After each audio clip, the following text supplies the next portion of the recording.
Salut à tous. J'espère que tous ceux qui regardent cette vidéo se portent bien. Si ce n'est pas le cas, bonne guérison à vous. Voilà. Je souhaite également une bonne nouvelle année à tout le monde. Que toute année soit pleine de santé, de succès, de joie, de bonheur. Alors j'ai mis du temps à faire cette deuxième vidéo. Et aujourd'hui je la fais. Elle aura pour sujet principal la croyance en l'existence de Dieu. Voilà. Comme je l'ai dit dans ma précédente vidéo, je vais expliquer mon parcours de croyant. Voilà. Expliquer un peu d'où je suis allé pour arriver à là où je suis. Voilà. Donc, cette première vidéo sera une vidéo dans laquelle on ne va toujours pas utiliser les Écritures, parce qu'il s'agit de quelque chose d'assez philosophique, d'assez subjectif. C'est un raisonnement totalement subjectif. Donc, ce n'est pas basé sur une croyance ou quoi que ce soit, mais c'est juste basé sur mon observation. Voilà. Alors, comme j'ai dit, je ne sais pas si je l'ai dit, cette vidéo aura pour... Ouais, je l'ai dit. Cette vidéo aura pour but d'exposer en fait comment est-ce que j'en suis arrivé en tant qu'être humain à la conclusion selon laquelle nous avons été créés, par un être qui est Dieu, tout cas que moi j'appelle Dieu. Voilà. Alors, c'est simple, hein? Normalement cette vidéo ne devrait pas durer. La raison principale, ou bien les raisons qui m'ont poussé à croire qu'il existe un Dieu, que nous avons été créés, c'est tout simplement l'observation du fonctionnement de l'homme et des choses aussi que l'homme a pu faire naître. C'est-à-dire que pour une personne qui naît dans ce monde, qui évolue dans ce monde, même si elle n'a jamais entendu parler de Dieu, etc., elle finira par être confrontée par les choses que l'homme a inventées, que l'homme a mis sur pied.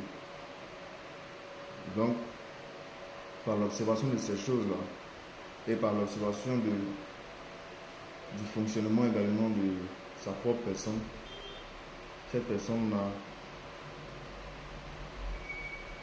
arrivera facilement à la conclusion que nous sommes des créatures. Nous sommes le fruit d'une création. Voilà, nous ne sommes pas. Alors il y a plusieurs personnes qui disent que nous sommes le fruit d'une évolution, etc. Mais moi je n'y crois pas. Je n'y crois pas, mais je vais essayer de revenir sur ça. Donc, moi personnellement, je suis arrivé à la conclusion que nous avons été créés tout simplement parce que lorsque je vois les choses que l'homme a, c'est-à-dire bon, une personne qui a toujours vécu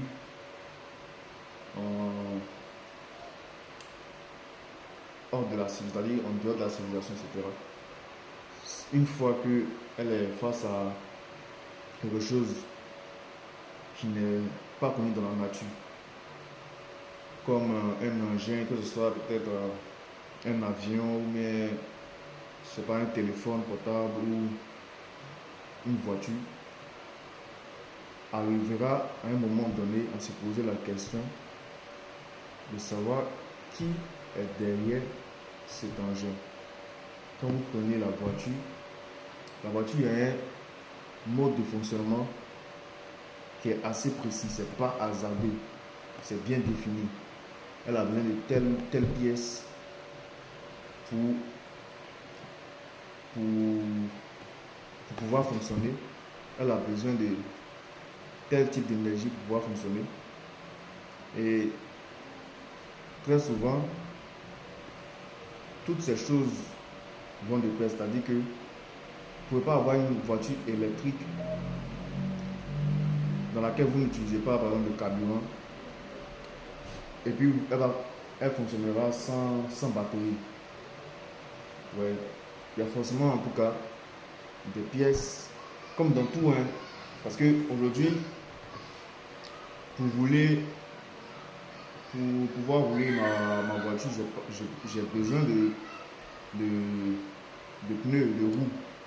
Mais si j'ai pas de pneus, juste avec les jantes, je peux avancer. Seulement que je ne vais pas aimer, mais c'est possible d'avancer. Donc, il y a des parties dans cette invention humaine, par exemple, qui ne sont pas peut-être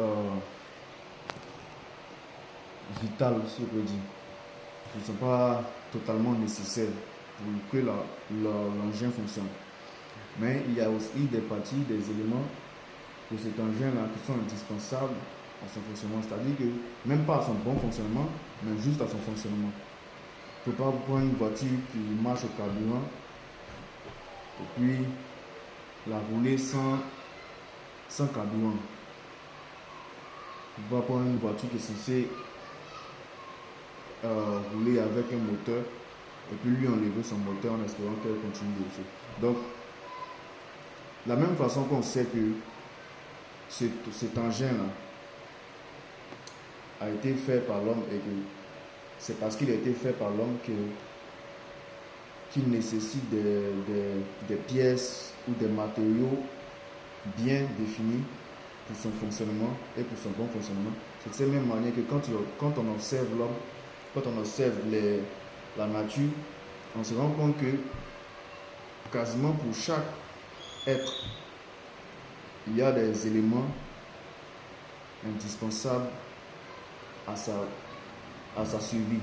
C'est-à-dire que l'homme a probablement des organes indispensables pour qu'il puisse continuer à vivre. Donc, le fonctionnement, c'est-à-dire quand on tombe par exemple sur des documentaires sur l'anatomie de l'homme par exemple, on comprend qu'il y a différentes choses, différents organes en l'homme qui ont différents rôles.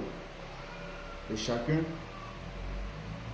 c'est-à-dire souvent on peut dire même que certains ont besoin d'autres pour continuer à faire ce qu'ils font, etc. dans le corps humain. Donc, lorsqu'on observe tout ça, c'est difficile de se dire que tout ça, c'est le fruit du hasard. C'est parce que ce n'est pas le fruit de quelque chose, c'est-à-dire ce n'est pas quelque chose qui a été réfléchi, mais qui a été fait de façon consciente. Donc, nous avons été créés aussi par une force consciente, pas par une explosion qui vient de nulle part ou même par quoi que ce soit. Non, par une force qui savait ce qu'elle faisait. Parce que si elle ne savait pas ce qu'elle faisait, ce serait impossible que non seulement l'homme, mais en plus de ça, que ce soit la nature, que ce soit les végétaux, les animaux, tout soit quasiment, tout soit pareil en fait. Parce que même les plantes ont besoin de certaines choses pour rester en vie.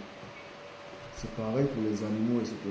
Donc, on ne peut pas avoir le même fonctionnement, le même type de fonctionnement que tous les êtres sur cette terre et se dire que c'est le fruit du hasard. Non, ça ne peut pas être le fruit du hasard. Moi, en tout cas, je suis persuadé que ce n'est pas le fruit du hasard. Non seulement ce n'est pas le fruit du hasard, non seulement c'est une création, mais c'est une création qui est faite par une puissance. C'est quel mot j'ai utilisé? Consciente. C'est ce qu'elle fait. Elle ne fait pas les choses. Ce n'est pas une puissance qui s'est manifestée comme ça et puis par hasard on est arrivé là. Non. C'est une puissance consciente qui a fait les choses selon ce schéma-là et qui a répété ça sur tout ce qui nous entoure. Donc, il est impossible de penser que nous ne serons pas le fruit d'une création et que cette création ne soit pas